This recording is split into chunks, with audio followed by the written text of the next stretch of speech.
जय हिंद दोस्तों, आपका फिर से स्वागत है आदित्य आईएएस में।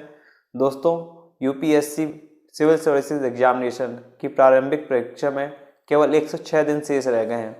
अगर आपकी तैयारी अब तक नहीं हो पाई है और बहुत सारा सिलेबस रह गया है, तो इन 106 दिनों में क्या पढ़ा जाए, कौन सी स्ट्रेटजी फॉलो की जाए जिससे आप प्रीलिम्स परीक्षा की कट ऑफ क्लियर कर जाएं। तो उसके लिए मैं आज आपको कुछ चीज़ें बताने वाला हूं दोस्तों। अगर आप इनको फॉलो करेंगे तो डेफिनेटली आप बहुत अच्छे नंबर से प्रीलिम्स क्लियर कर जाएंगे। तो सबसे पहले दोस्तों मैं आपसे कहना चाहूँगा कि अगर आपके पास अब तक सिलेबस नहीं है तो आप यूपीएससी का सिलेबस डाउनलोड कर लीजिए और उसका प्रिंट आउट निकलवा लीजिए।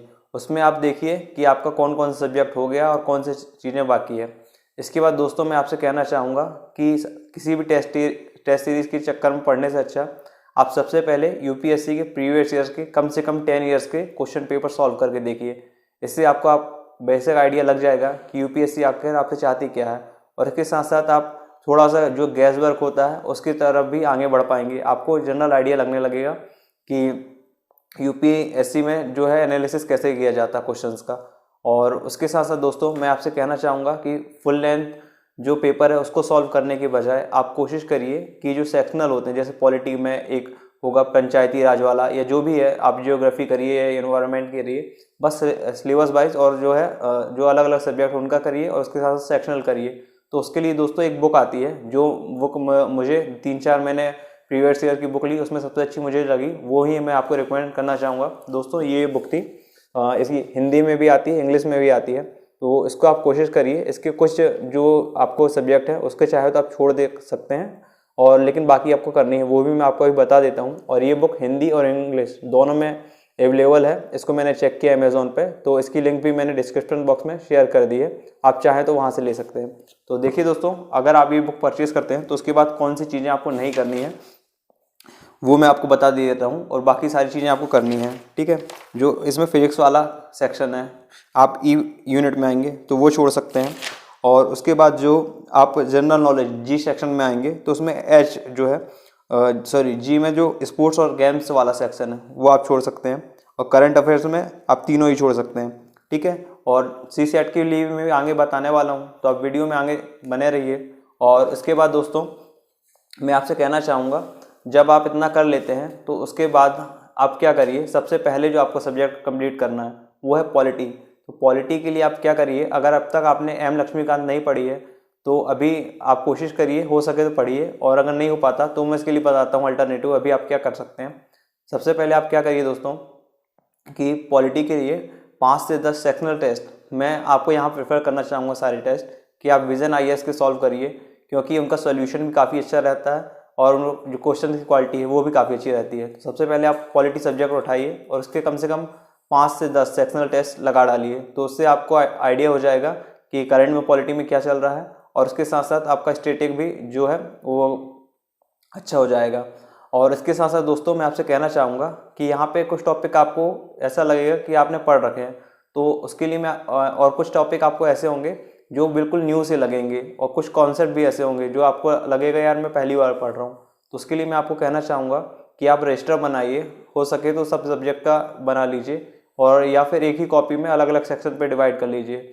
तो पॉलिटी का जो सेक्शन है उसमें पॉलिटी के जो भी आपको नए कॉन्सेप्ट मिलते हैं या कोई भी नई चीज़ आपको लगती है कि ये एग्जाम पॉइंट ऑफ व्यू से इंपॉर्टेंट हो सकती है, तो उसको आप नोट डाउन कर लीजिए। फिर पॉलिटी के बाद आप इकोनॉमी में आइए, और इकोनॉमी के लिए मैं आपको कहना चाहूँगा दोस्तों, आप बजट की समरी आती है और इकोनॉमिक सर्वे, इन दोनों की आती है। ये बहुत ज़्यादा लेंदी नहीं होती, केवल 10 पेज के आसपास की होती है। आप इनको पढ़ें, और इसके साथ साथ जो इकोनॉमी के मैं विज़न की फिर से टेस्ट करूँगा कि विज़न के 5 से 10 टेस्ट लगा लीजिए और इनका सॉल्यूशन पढ़ लीजिए, ठीक है। थर्ड हम आते हैं दोस्तों कि आप इन्वायरमेंट करिए। तीसरी चीज़ आप इन्वायरमेंट उठाइए। इन्वायरमेंट की 5 से 10 आपको टेस्ट सॉल्व करके देखने हैं और इनका सॉल्यूशन पढ़ना है। और इसके बाद आप दोस्तों मॉडर्न हिस्ट्री उठाइए। इसके बाद आप इसके भी 5 से 10 आप टेस्ट सॉल्व करके देखिए, और इसके बाद आपको एंशिएंट और मीडिएवल हिस्ट्री इनके टेस्ट सॉल्व करके देखने हैं। फिर भी दोस्तों इसके बाद मैं आपको बताना चाहूँगा, ऐसे करते करते आपको मई का आसपास का टाइम हो जाएगा, और उसके बाद आप क्या करिए कि फुल लेंथ टेस्ट जो होते हैं वो आपको कम से कम 10 सॉल्व करने हैं। आप किसी भी कोचिंग के रैंडम भी उठा सकते हैं, ये जैसे आप 2 से 3 विजन आईएएस के कर सकते हैं, 2 से 3 बाजीराम और रवि के, फॉरम आईएएस और IAS बाबा, ओनली IAS, इनमें से आप किसी भी कोचिंग के 2 से 3 टेस्ट लगा के देख सकते हैं या इनसाइट्स के। तो आपको बेसिक आइडिया होने लगेगा कि इस बार जो है किस ओर जाने वाली है UPSC। या अगर आप सबके टेस्ट लगा लेंगे तो अगर UPSC कुछ नए डायरेक्शन में पूछती है, कुछ नया भी, तो आपके पास बहुत ज़्यादा मसाला होगा, तो आप पेपर बहुत ईजिली सॉल्व कर पाएंगे। और उसके बाद में दोस्तों आपको एक इम्पोर्टेंट टिप यहाँ पे ये देना चाहूँगा कि जिस दिन बहुत लोग ये कोशिश करते हैं कि हम आज टेस्ट लगा लें और 4 दिन या 5 दिन बाद सॉल्यूशन मिलाते हैं उसका, तो मैं आपसे कहना चाहूँगा कि आप जिस दिन टेस्ट देते हैं उसी दिन सॉल्व करके देखिए। और उसके साथ साथ दोस्तों बहुत लोग ये गलती करते हैं कि PDF में ही पढ़ते रहते हैं, तो मैं आपको कहूँगा आप प्रिंट आउट निकलवाइए, उसको सॉल्व करिए और OMR शीट जो है उसको जरूर भरने की प्रैक्टिस करिए। उसके बारे में मैं आगे वीडियो में बताने वाला हूँ कि OMR शीट आपको कैसे भरनी है। और बहुत लोगों को कभी कभी ये गलती होती है कि 2 से 3 क्वेश्चन वो OMR शीट में प्रैक्टिस नहीं करते, इसलिए उनके गलत हो जाते हैं। तो जब आप टेस्ट दे रहे हैं तो इस बात को आप श्योर करिए कि OMR शीट आप भर रहे हैं। और इसके साथ साथ दोस्तों जिस दिन टेस्ट देते हैं उसी दिन आप पूरा सॉल्यूशन पढ़िए, देखिए आपसे किस अप्रोच में कहाँ पे गलती हो गई। और इसके बाद आप इतना कर लेते हैं दोस्तों, तो इसके साथ साथ एक इम्पॉर्टेंट चीज़ है जो CSAT है। CSAT का लेवल भी हर साल अपग्रेड होता जा रहा है। काफ़ी ज़्यादा टेक्निकल बैकग्राउंड के जो लोग हैं उनको भी सॉल्व करने में दिक्कत आ रही है। तो उसके लिए मैं आपको बताना चाहूँगा दोस्तों, आप क्या कर सकते हैं। जैसे आप जो प्रीवियस ईयर के हैं, जो मैंने आपको अभी बुक दिखाई, आप उसी बुक को फॉलो करिए। इसमें CSAT के भी क्वेश्चन दिए हुए हैं, तो आप 2020 से शुरू करिए, 2020 फिर 19 ऐसे जाते जाइए और इसके क्वेश्चन सॉल्व करने की कोशिश करिए। तो दोस्तों इसमें जो है कुल 80 क्वेश्चन आते हैं। 80 में आपको जो आपको एक क्वेश्चन में आपको मार्क्स मिलता है वो 2.5 है, और इसमें आपको कम से कम 66 मार्क्स लेके आने हैं। और इसका जो है जब इसका कट ऑफ आती है प्रीलिम्स की, तो मैं इसके बारे में कभी दूसरी वीडियो में बताऊंगा। तो ये जो है इसके मार्क्स नहीं जुड़ते हैं, ये केवल क्वालिफाइंग पेपर, तो आपको 66 मार्क्स लेके आने जैसे जैसे करके।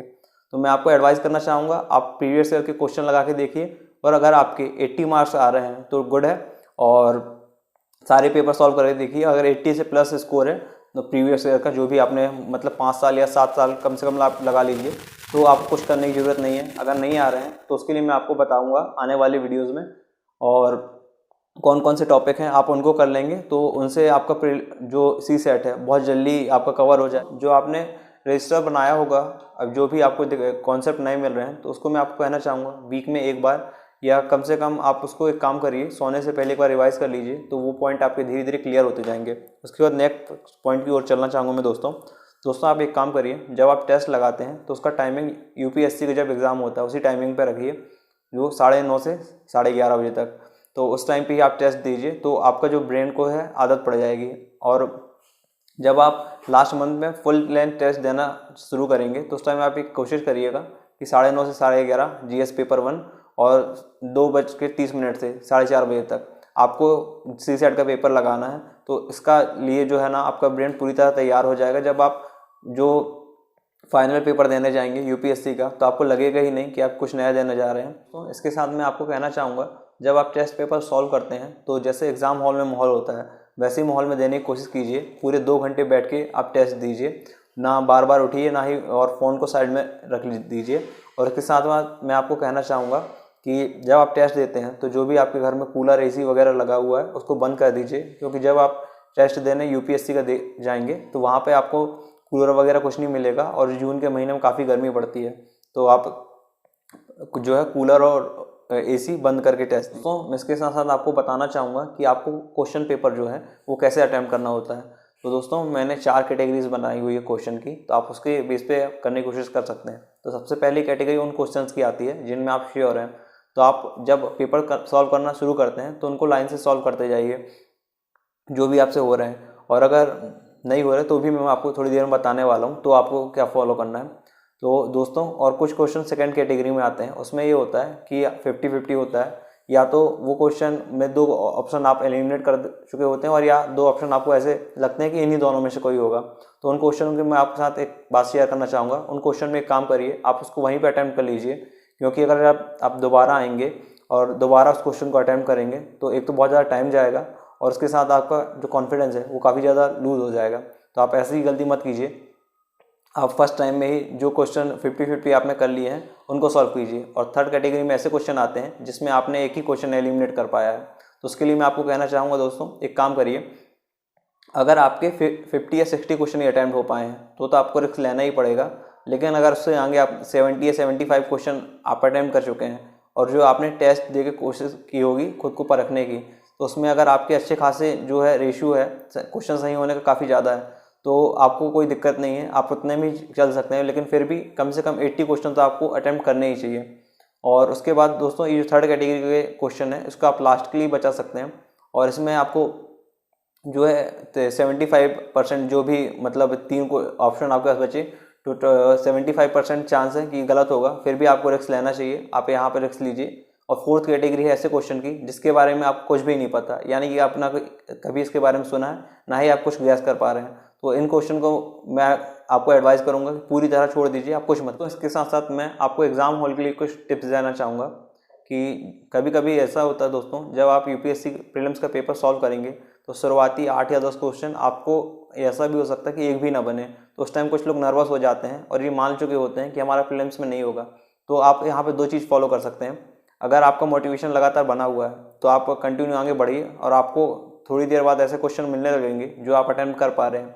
या फिर आप सेकंड चीज़ ये कर सकते हैं कि जो 100 क्वेश्चन है वहाँ से शुरू करिए, 100, 99, 98 इस तरीके से करिए। तो आपको अगर 90 तक पहुँचते हुए 5 क्वेश्चन के आसपास सही हो जाते हैं आपके, तो आपका कॉन्फिडेंस फिर से बूस्ट हो जाएगा, आप उल्टा ही क्वेश्चन पेपर अटैम्प्ट कर सकते हैं। इसके बाद मैं आपको दोस्तों कहना चाहूँगा, अगर जो एग्ज़ाम हॉल में है आप खुद के साथ पानी की बोतल और उसमें आप ग्लूकोज घोर कर ले जाएं तो ज़्यादा बेटर रहेगा। और इसके रीज़न मैं आपको बताता हूँ, जो है ना आपको एनर्जी रेगुलर बनी रहेगी। और इसके साथ साथ जो एग्ज़ाम आप देंगे उसके पहले आप एक काम करिए, चॉकलेट खा लीजिए, तो उसका रीज़न भी सेम ग्लूकोज ही है। उसके साथ साथ मैं आपको थर्ड चीज़ बताना चाहूँगा, आप एक काम करिए, जो आप क्वेश्चन पेपर सॉल्व करेंगे ना एग्जाम हॉल में, जब आप बैठेंगे ऐसे ही, तो जब आपके सामने पेपर आ जाएगा तो क्वेश्चन पेपर पढ़ने से पहले 3 से 4 बार लंबी लंबी सांसें लीजिए। इससे जो आपके ब्रेन को है प्रॉपर ऑक्सीजन की सप्लाई होगी और ब्रेन जो है प्रॉपरली काम कर पाएगा। इसके साथ साथ मैं आपको दोस्तों एक चीज़ कहना चाहूँगा कि जो ये एग्ज़ाम है एक केवल एग्ज़ाम बस है, इसको अपनी लाइफ मत मानिए और इसको नॉर्मल पेपर की तरह ही दे के आइए, कोई पैनिक होने की वहाँ भी ज़रूरत नहीं है। फिर इसके बाद मैं आपको दोस्तों एक और इम्पॉर्टेंट एडवाइस देना चाहूँगा कि जब फर्स्ट पेपर हो जाता है तो उसके बाद यहाँ वहाँ लोग घूमते रहते हैं, बाहर का खाते हैं या बहुत सारा खा लेते हैं। तो मैं आपको कहना चाहूँगा, अगर आप लोकल हैं तो कोशिश करिए कि घर से ही टिफ़िन लेकर जाइए, और अगर आप नॉन लोकल हैं तो एक काम कर सकते हैं, आप या तो अपने साथ फ्रूट्स या जूस वगैरह की अगर व्यवस्था हो जाए तो वो कर लीजिए, या फिर टिफ़िन पैक करके ले जाइए वहाँ पे, यहाँ वहाँ घूमने से अच्छा। और उसमें आपका एक तो टाइम भी वेस्ट होगा, उसके साथ साथ आप जो है, और वहाँ पे जब आप एग्ज़ाम हॉल में जाते हैं तो उससे सेकेंड टाइम की जब शिफ्ट में, तो आप वहाँ पे बहुत ज़्यादा खा के मत जाइए। अगर बहुत ज़्यादा खा कर जाएंगे तो आपको नींद आने लगेगी, तो भी आपको प्रॉब्लम हो सकती है। तो ये मेरी कुछ टिप्स हैं दोस्तों। और एक छोटी सी टिप्स और देना चाहूँगा, जो नॉर्थ इंडिया के लोग हैं तो वो जून के महीने में क्या होता है, जो लू होती है वो चलती है हमारे यहाँ, जो गर्म हवा कहते हैं गर्म हवा को लू कहते हैं स्थानीय भाषा में, मुझे और नहीं पता क्या कहते हैं। तो आप जो प्याज होती है ऑनियन, उसको जेब में छोटी सी आप रख लीजिए, तो वो जब आप गर्मी में घूम रहे होंगे तो उससे आपको बचाएगी। ये दोस्तों मेरी तरफ से कुछ टिप्स हैं। और इसके साथ साथ अगर आपकी तैयारी पूरी नहीं हो पाई है तो मैं दोस्तों आपसे ये कहना चाहूँगा, आप अटैम्प्ट जरूर दीजिए। अटैम्प्ट देने से आपको बहुत कुछ सीखने को मिलेगा, आपकी तैयारी नहीं है तो भी। और मैं उम्मीद करता हूँ अगर ये सारी टिप्स को आप फॉलो करेंगे तो आप डेफिनेटली श्योरली प्रीलिम्स क्लियर कर पाएंगे दोस्तों। इसके साथ साथ कई लोग मुझे मेल करके बोल रहे हैं कि सर हमें यूपीएससी के साथ साथ स्टेट पीएससी के भी जो भी रिलेटेड है वो गाइडेंस प्रोवाइड कराइए। तो दोस्तों जैसे अभी नेक्स्ट मंथ एमपीपीएससी का एग्ज़ाम है, तो दोस्तों क्या आप लोग चाहते हैं कि स्टेट पीएससी से रिलेटेड भी चीज़ें और जो भी कंटेंट है वो मैं आपको इस चैनल प्रोवाइड कराऊँ? तो जो भी आप कमेंट करके मुझे बता दीजिए, या इसको आईएएस बस के लिए रखना है तो आप जैसा भी आप मुझे बता दीजिएगा। अगर वीडियो अच्छा लगा हो तो वीडियो को लाइक करिए, ज़्यादा से ज़्यादा लोगों तक शेयर करिए, और चैनल पर नए हैं तो चैनल को सब्सक्राइब कर लीजिए और बेल आइकन जरूर दबा दीजिए, वरना कोई भी इंपॉर्टेंट अपडेट आपसे छूट सकता है।